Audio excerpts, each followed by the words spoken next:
Bismillahirrohmanirrohim. Assalamualaikum warahmatullahi wabarakatuh. Syukur alhamdulillah, kita bisa berjumpa lagi di channel ini. Sholawat dan salam semoga selalu tercurahkan kepada junjungan kita, Nabi besar Muhammad Shallallahu Alaihi Wasallam. Allahumma sholli ala Sayyidina Muhammad wa ala ali Sayyidina Muhammad. Harapan dan doa saya, untuk semua saudaraku yang menyimak video ini, selalu diberikan kesehatan, dilapangkan rezekinya, diampuni dosa-dosanya, dan dipanjangkan umurnya. Amin ya robbal alamin. Sahabat beriman yang dirahmati Allah. Salah satu rukun iman adalah beriman kepada malaikat Allah yang merupakan ciptaannya yang jenisnya tidak ada laki-laki dan perempuan, juga tidak butuh makan dan minum, apalagi tidur.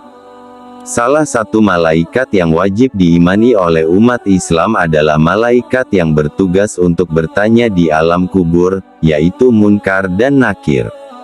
Setiap orang yang meninggal dunia, walau tenggelam atau dimakan hewan buas pun, akan ditanya di alam kubur. Hal ini muncul pertanyaan tentang anak kecil yang meninggal dunia, apakah masih ditanya oleh malaikat? Dalam hal ini, para ulama berbeda pendapat dalam menyikapinya. Yang pertama, Imam Romli dalam fatwanya menjelaskan bahwa anak kecil yang meninggal dunia tak akan ditanya oleh malaikat, begitu juga orang gila yang dari awal tak terkena beban untuk melakukan kewajiban. Yang kedua, pendapat Imam Ibnu Hajar dalam fatwa Al-Hadits Syah menjelaskan bahwa pertanyaan dari dua malaikat kepada siapapun, orang yang meninggal walaupun masih janin atau yang tidak dikubur, misalnya orang yang terbakar, tenggelam, atau dimakan oleh binatang buas. Dalam sebuah hadis yang diriwayatkan oleh Imam Muslim, mengatakan, sesungguhnya umat ini akan diuji di kuburannya. Menurut Imam Suyuti dalam Al-Hawili Fatawa, salah satu fitnah kubur adalah pertanyaan oleh dua malaikat.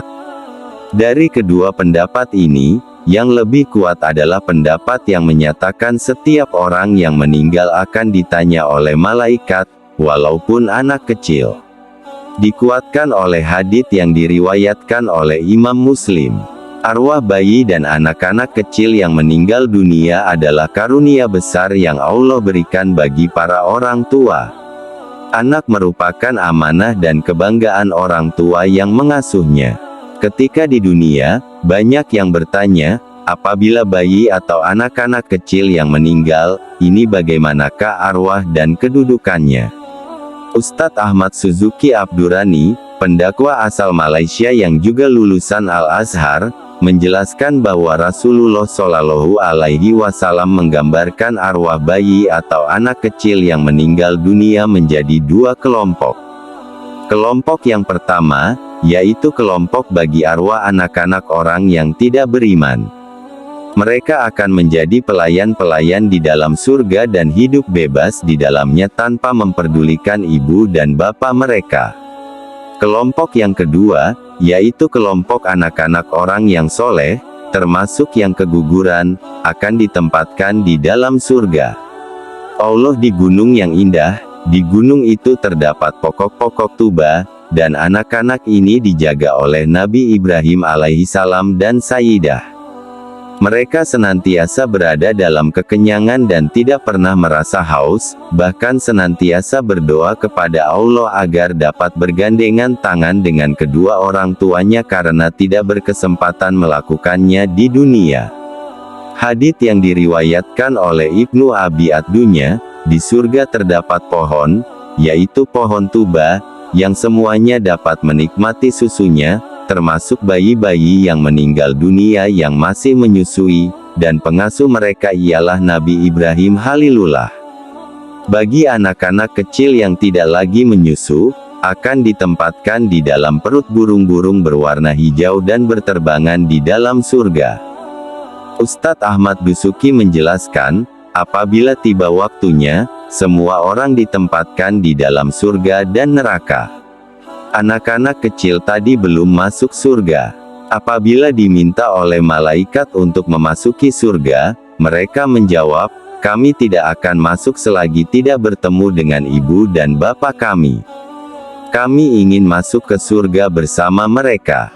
Apabila malaikat memberitahu anak-anak itu bahwa orang tua mereka berada di dalam neraka, mereka terus menangis.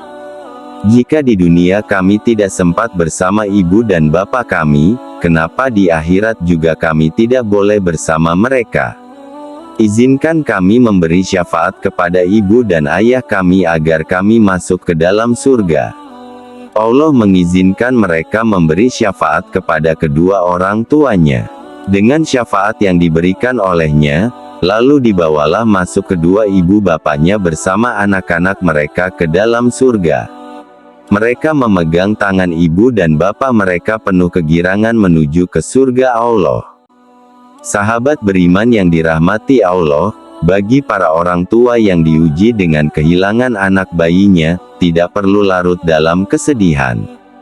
Allah memberi kabar gembira bahwa bayi dan anak mereka yang tidak berdosa itu akan memberikan syafaat kepada kedua orang tuanya dengan izin Allah Subhanahu wa Ta'ala. Wallahu a'lam bishawab. Demikian yang bisa saya bagikan. Jangan lupa jika konten ini bermanfaat untuk like, komen dan share kepada teman dan saudara kita semua. Semoga bermanfaat untuk kita semua. Amin ya robbal alamin. Aqulu qouli hadza wa astaghfirullahi li wa lakum, fastaghfiru innahu huwal ghafurur rahim. Wassalamualaikum warahmatullahi wabarakatuh.